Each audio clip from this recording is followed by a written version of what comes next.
I've heard about these 411 cases referenced a few times, and I've never really like researched what they are. But it turns out, so there's 411 cases where things have happened, people have gone missing, been abducted, and they've just not been able to find out what happened, to close the case, to find the person. And some of these cases are just really, they will leave you scratching your head. And I love cases like this because, you know, surely somebody can't just vanish off the face of the earth.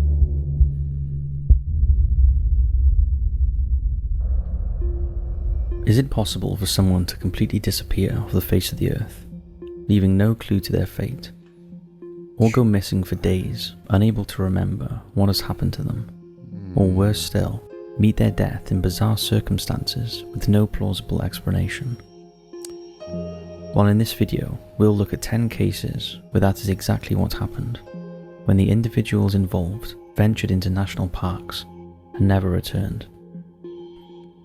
Mirroring what David Filippidis believes, these cases and hundreds like them are unusual and mysterious, and with the lack of any other explanation, is there something about national parks and other forested areas around the world that pose an unknown but sinister danger to us all? Now, before we begin, if you'd like us to go in depth on any one of these individuals, then head over to Patreon at the end of the video to take part in our poll. The case with the highest number of votes will be turned into an in-depth podcast episode over on the Hit the Lights podcast. As always, if you haven't already done so, hit those lights, sit back, and enjoy. Let's go. Stacy Arras.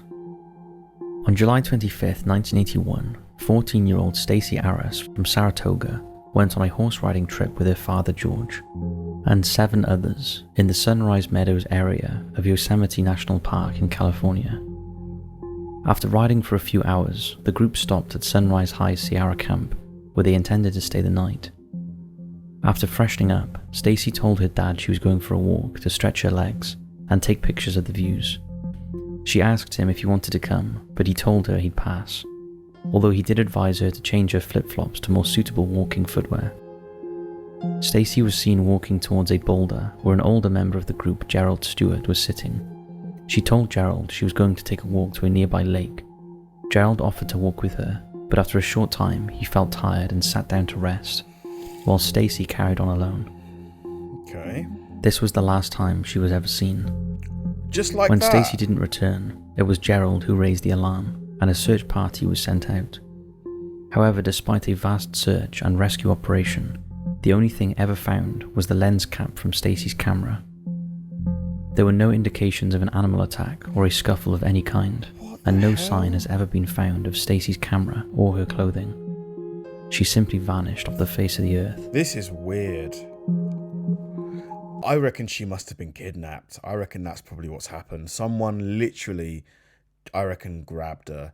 Probably, you know, hand over the mouth so no sound could be heard. I reckon that's probably what's happened here. Because if she fell off like a cliff or something, she would have been screaming. Like, we would have heard stuff. That is so weird, though. What? The missing days of Danny Filippidis. On February 2nd, 2018, firefighter Danny Filippidis, who was on a ski trip with friends at the Whiteface Mountain Ski Resort, briefly parted from the group to retrieve his cell phone from his car, but he never returned. His disappearance sparked a massive search. 6 days later, Danny turned up in Sacramento, still dressed in his ski gear, with no ID except a single credit card. He had no idea how he ended up there, but believes he may have flagged down a truck, and the next thing he remembered was the truck driver telling him he was in Utah, nearly 2,000 miles away from Whiteface Mountain. That's crazy. Danny eventually got a phone, but took a day to remember his wife's phone number to call for help. Once Danny returned home safely, questions and speculation swirled around his cross-country journey. The supposed truck driver who transported him to Sacramento seemed to be the only one who could solve the mystery. However, authorities could not identify the driver, and despite publicity, he has never come forward. Wow. It's believed Danny suffered a head injury at some point, resulting in a concussion and memory loss. Dude, I hope Danny checked his body for any sort of missing organs or anything like that. However, there are those that believe that Danny was abducted by aliens and returned after they had carried out experiments, or that some other sinister force was to blame. The truth is, we may never know. It is unlikely Danny will ever remember what happened, and with no sign of the truck driver, the disappearance and what happened during those lost 6 days is a complete mystery. I mean, maybe Danny got high, passed out, or maybe he hitchhiked. I don't know. Like, I'm trying to think of scenarios. 2,000 miles.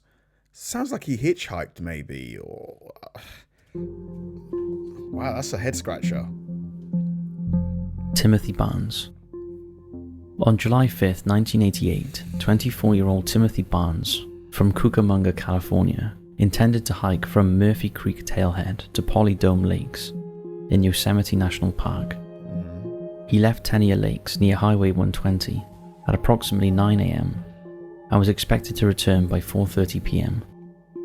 When he didn't show up the following morning, one of his friends reported him to Park Service rangers as missing. An extensive search of the surrounding area failed to yield any evidence of Timothy's whereabouts, and he has never been seen or heard from since. On July 19, 1990, 2 years after his disappearance, Timothy was declared legally dead. Wow. But do people just vanish without a trace, or do they want to? I mean, he could have maybe started a new life somewhere. I mean, that's the thing. Some of these people might genuinely have wanted to start a new life, and they took this as an opportunity to do that, but seems a bit random for you to pick like this moment. Oh, tricky. DeOrr Kunz.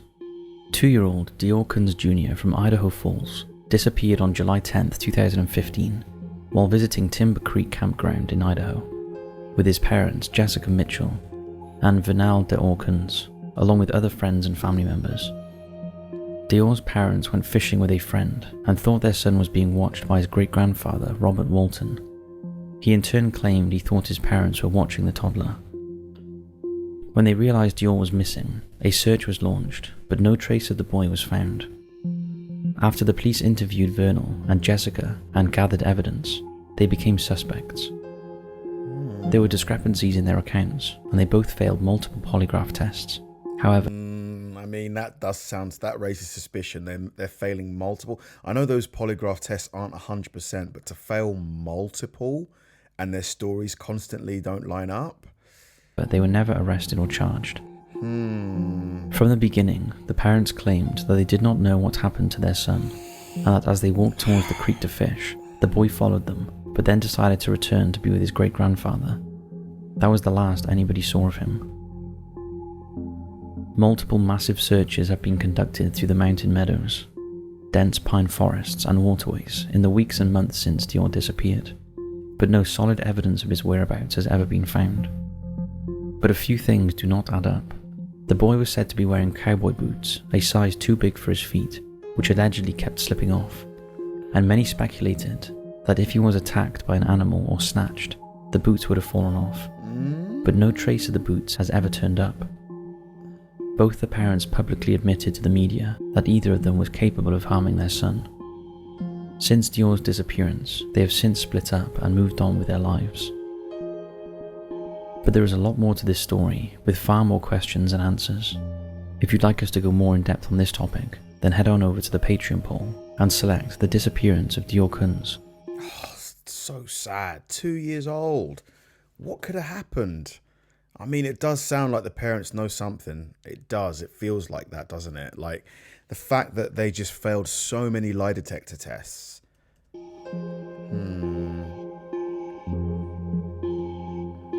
James Pruit. On February 28, 2019, 70-year-old James Pruit parked his car at the Glacier Gorge parking lot at Rocky Mountain National Park and set out for a day of hiking. On March 3rd, park rangers contacted James's family in Tennessee as his car was parked in the lot with no overnight permit. His family confirmed he was in the area, but they hadn't heard from him since February 28th. They were unaware of his destination for that day, but said James had no intention of staying overnight in the park. The National Park Service initiated extensive search efforts in the area that were hindered by heavy snowfall, but could not locate James. Search efforts continued throughout the year. The overall search area encompassed approximately 15 square miles and included the Glacier Gorge drainage, the Lockvale drainage, and the Glacier Creek drainage, but nothing was ever turned up. No clues, no remains, nothing. James Pruit is still a missing person, and to date, investigations continue. But similar to most of these cases, there is no explanation, no closure, and no indication as to where James is now. Oh my God, this must be awful for the families, right? You've got no idea what happened. Like, because then you've got no closure. At least if you know what happened, you can be like, okay, that's what happened. They're definitely gone. But the part of you might be thinking, maybe he's still out there. He might come back. That's got to be the worst, the hope. Oh. What happened to Dr. James McGrogan? 39-year-old Dr. James McGrogan was visiting Vale in March 2014, a small town at the base of Vale Mountain and the center of the vast ski resort set within the White River National Forest in Colorado. At around 8:30 a.m. on the morning of March 14th, Jim, as he was known, and 3 companions left on the 9-mile hike to the Eisman Hut. At the time, there was a lot of snow in the area that was several feet deep in some parts. However, Jim and his friends were experienced hikers, well prepared for the elements. At about 10 a.m., with about 5 miles to go, the group stopped to rest. But Jim was keen to hike on ahead of the party, and they expected to catch up with him along the way. But he was never seen alive again. Just like By that. 5:30 p.m., the others had notified authorities that Jim was missing, and a rescue operation was launched. A 5-day search failed to find any signs of him. Jim's cell phone pinged once the day he went missing, but after that it went dead. 20 days later, a group of backcountry skiers found a body about 4.5 miles from the Booth Falls area. Oh my God, is it It was Jim? identified as Jim. It was He was Jim. found still wearing his helmet, but had no coat or gloves on, and strangely no boots. He was still in possession of his cell phone in an area where there would have been signal, and his snowboard was found nearby. His boots have never been located, and the coroner confirmed that James died of multiple injuries, including head trauma and a broken femur, and his death was ruled an accident. Oh. But as with all these cases, there are a lot of unanswered questions as to the circumstances that led James so far off course. Why didn't he use his cell phone to call for help, or his GPS tracker, both of which we can assume were fully functional at the time of his disappearance? Why did he leave on his own? And where are his boots? It's been suggested I feel like maybe he had an accident on his skateboard, seriously hurt, and maybe somebody homeless took his boots and the other stuff that was missing. Maybe they tried using his phone as well. I don't know. It just feels like that's a scenario that could have happened. he succumbed to hypothermia and began to paradoxically undress. It's a possibility, but why he didn't call for help is a mystery, and has caused many to believe another force was to blame. Oh, this is giving me the heebie-jeebies. Linda Artigga. On September 22nd, 2012, 53-year-old Linda Artigga was hiking with her brother Eddie in the forests of the Arkansas Ozarks near the town of St. Joe. Eddie returned alone after becoming separated from his sister, and when she didn't make it out of the woods, a large-scale search was launched. Miraculously, Linda was found 5 days later in a distressed state. However, when Linda At least she's alive, though. was questioned about how she ended up alone in the woods, she couldn't remember a thing. In her mind, her brother was hurt, and she had tried to find help for him. As she walked through the woods, she spotted other hikers and tried to communicate with them, but they ignored her as if she wasn't there. She also said she could see other shadowy figures hiding from her in the woods, saying they were weird people, very weird people. One of the rescue workers who found Linda believed she wasn't of sound mind when he found her, and it's since been speculated that whilst trying to survive alone for 5 days, Linda may have ingested some hallucinogenic berries, although there was no real evidence of this, and to this day it remains unclear what really happened to Linda, and who the strange people she referred to actually were. I mean, I feel like she probably ate some of those berries, like, or maybe had something else on her that made her, see things and hear things that weren't there, maybe. Morgan Heimer. 22-year-old Morgan Heimer was working as a guide for the rafting company Tour West. The group were on day 6 of an 8-day trip on the Colorado River when Heimer went missing. He was last seen on Tuesday, June 2nd, 2015, at approximately 4 p.m. around River Mile 213 near Pumpkin Springs in the Grand Canyon National Park. Before his disappearance, Morgan had told the lead guide he was taking some time off that afternoon, but when he didn't return for dinner, he was reported missing.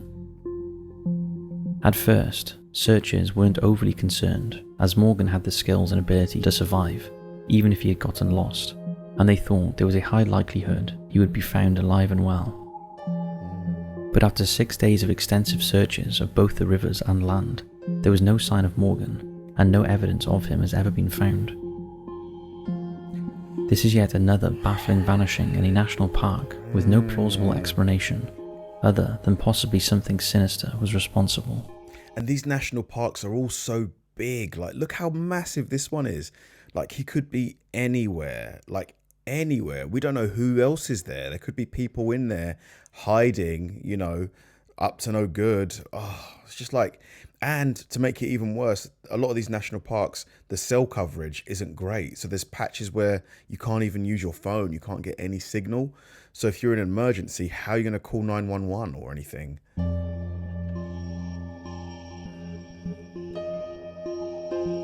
Derek Lueking. 24-year-old Derek Lueking worked as an orderly at a Pennsylvania behavioral health center in Tennessee. But when he didn't turn up for work on March 15, 2015, alarm bells rang. Attempts to contact him via his cell phone failed, and eventually it was his roommate Ryan who confirmed he was missing. Ryan contacted Derek's family, but they had no idea where he was, and rushed from their home in Virginia to Tennessee to help look for him. After looking through Derek's computer, they found a search for the Great Smoky Mountains National Park and a reservation for a hotel. The family went out looking in the area, and by luck found Derek's car, a white Ford Escape, in the parking lot of Newfound Gap on the Tennessee-North Carolina line. Inside the car were several items of newly purchased survival gear worth around $1,000. Okay. There were also pages from a military survival manual, a wallet, and some cash. Derek had obviously been preparing for a trip into the wilderness. He was known to be a big fan of Bear Grylls, and this led people to believe he may have been trying to emulate his hero by going off into the wilderness without his survival gear. Risky. However, they also found a disturbing note that read, God. "Don't try to follow me." Oh, no. I mean, that is pretty conclusive. That we all know what kind of letter that is. Don't try to follow me. Don't try and find me. Ugh. In another twist, on March 17th, surveillance video showed Derek leaving the Microtel Inn and Suites in Cherokee near the national park. On the bed of his hotel room was a Bible, and on the floor was a liquor bottle. The video footage would be the last ever sighting of Derek. An extensive search was launched, and rangers interviewed other hikers who were in the park at the time, but strangely, no one could remember seeing Derek. Derek's father, Tim, said he had noticed a change in his son prior to his disappearance. He had started drinking a bit and smoking. However, friends didn't believe he was depressed or had any suicidal tendencies, although he was unhappy with his job. Since 2012, no sign of Derek has ever been found, and he is still listed as missing. The Great Smoky Mountain Park Service are still searching for Derek, and his family continue to raise awareness in the hope that one day there will be an explanation for his vanishing. The question is, did he walk away from life? Was he injured? Or is there some other outcome? It kind of feels like he walked away from life. I think that's what I'd put my money on if I was going to bet on this. What do you think? I mean, that letter for me is the biggest. Yeah, it's the biggest clue as to what happened, I think. The strange case of Stephen Kubaki. In 2018, 23-year-old Stephen Kubaki was a student at Hope College, a small private Christian university near the southeastern shore of Lake Michigan. In February of that year, Stephen went on a solo cross-country skiing trip for a day or two. This was common for Stephen, as he was an experienced cross-country skier. However, this time he didn't return. When a search was launched, a 200-yard trail of footprints in the snow were discovered that led past the edge of a lake before ending abruptly, leading investigators to conclude that Stephen drowned somewhere under a thick layer of unbroken ice. Stephen's skis and backpack were also found abandoned. An extensive air and land search was undertaken, but no sign of Stephen was found. Over a year after the disappearance, on May 5th, 1979, Stephen Kubaki woke up on a grassy knoll in Pittsfield, Massachusetts, 700 miles from where he had vanished. Wow. He had no memory of the previous 14 and a half months. What? A year? He had no memory of over a year. That's... Maybe he was in a coma. Yeah. And only realised how much time had passed once he bought a newspaper and saw the date. That's crazy. He managed to make his way to an aunt's house in Great Barrington, and from there he was reunited with his shocked family. Stephen later told how he remembered right up until the time he disappeared, when he got lost and felt cold. That is so After weird. that, he had no clue what happened to him, although the backpack he had with him indicated he had travelled widely, but he didn't recognise any of his clothing or the glasses he was wearing. A whole year? Today, Kubaki works as a psychologist and is alive and well in the Pacific Northwest. Wow. He rarely talks about his missing 14 months, but theorists have suggested that Stephen's disappearance was close to the southeastern boundary of the so-called Lake Michigan Triangle, an area where numerous unexplained air disasters, shipwrecks and vanishings have occurred, where some believe aliens or some other supernatural forces are responsible. What do you think? Oh my So that's it God. for this video. Wow. That last one. How do you go missing for 14 months and you have no recollection of the last 14 months? Over a year. Like, think about all the things that have happened in your life over the last 14 months and not remembering any of that. Like, the last thing you remember was Christmas of 2024. That would be the wildest thing ever, I think. That would just be like, oh my God, what has happened to me? I don't know how you can explain that. Like, I was gonna, I'm sure some of you and me are thinking maybe it was like drugs or something like that, but I don't know a single drug that will like make you lose over a year. Like, I can't think of a single one unless there's stuff on the market that I'm not aware of. But a year, like, what could have happened there? I really cannot. Aliens, I guess you could say maybe, but it's like, realistically, it's almost far-fetched to think that aliens experimented on him for over a year. I don't really believe that, but where else could he have been for that long? Thanks for watching, guys. If you enjoyed the video, please like and subscribe, and check out the video that I'm going to link right below this one. See you there.